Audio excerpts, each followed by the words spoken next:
मैं आपको महान व्यक्तित्व से पाठ 6 कालिदास पढ़ाएंगे। बच्चों, कालिदास जी कौन थे, उनके माता पिता का नाम क्या था, उनका जन्म कहाँ हुआ था, इस बारे में कुछ भी ज्ञात नहीं है। कालिदास जी अपने जीवन के विषय में कहीं कुछ भी लिखित नहीं दिया है, अतः उनके बारे में जो कुछ भी कहा जाता है वह एक अनुमान के आधार पर कहा जाता है। कहा जाता है कि कालिदास जी की पत्नी का नाम विद्योत्मा था। विद्योत्मा बहुत ही पढ़ी लिखी और एक राज्य की राजकुमारी थी। विद्योत्मा की शर्त थी जो उन्हें शास्त्रार्थ में हरा देगा उसके साथ वो विवाह करेंगी। विद्योत्मा के इस शर्त से सभी विद्वान पराजित हुए, तो उन्होंने अपने अपमान का बदला लेने के लिए कालिदास जी को मौन व्रत धारण कराकर वह राजसभा में ले गए और वहाँ शास्त्रार्थ में विद्योत्मा को पराजित करने के बाद शर्त के अनुसार कालिदास जी के साथ विद्योत्मा का विवाह हो गया।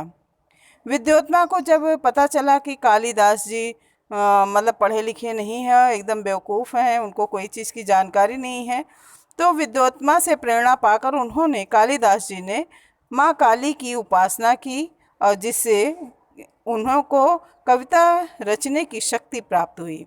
माँ काली जी की कृपा से उनको यानी कालिदास जी को शक्ति प्राप्त हुई कि वह कविता की रचना कर सकते हैं, इसीलिए वे कालिदास कहलाए।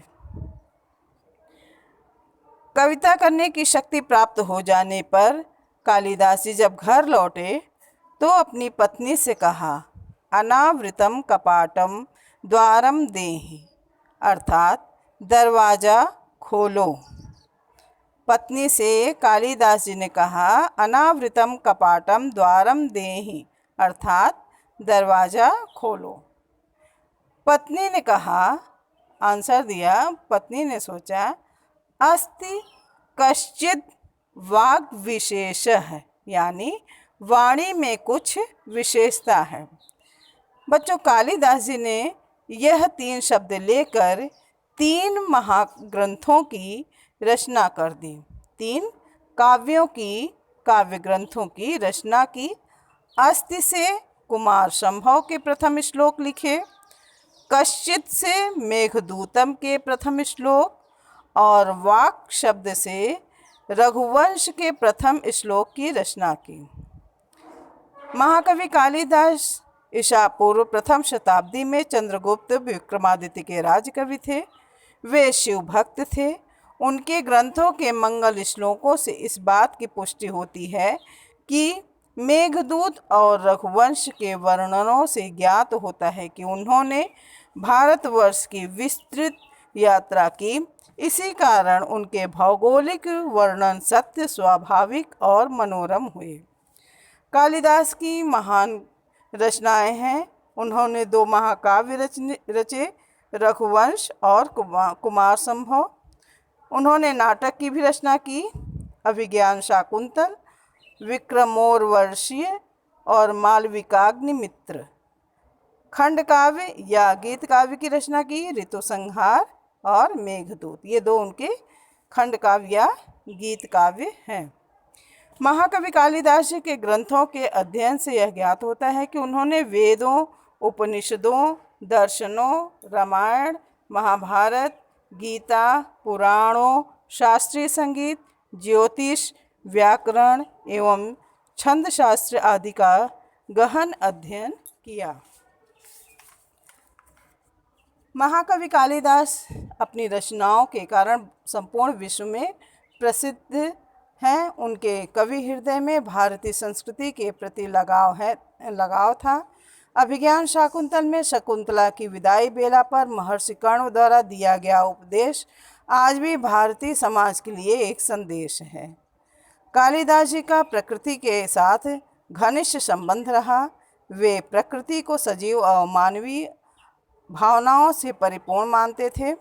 उनके अनुसार मानव के समान वे भी सुख दुख का अनुभव करते हैं। शकुंतला की विदाई बेला पर आश्रम के पशु पक्षी की व्याकुलता का भी उन्होंने अभिज्ञान शाकुंतल में वर्णन किया।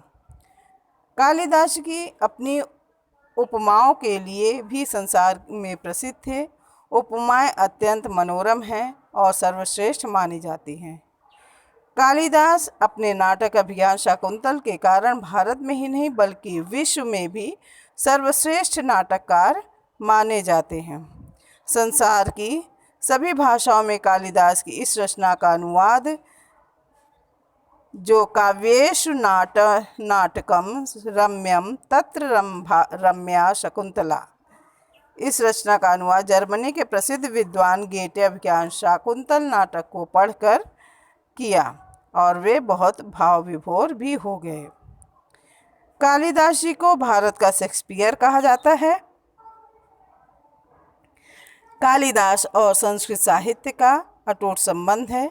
जिस प्रकार रामायण और महाभारत संस्कृत कवियों के आधार पर है, उसी प्रकार कालिदास के नाटक और काव्य आज भी कवियों के लिए अनुकरणीय हैं।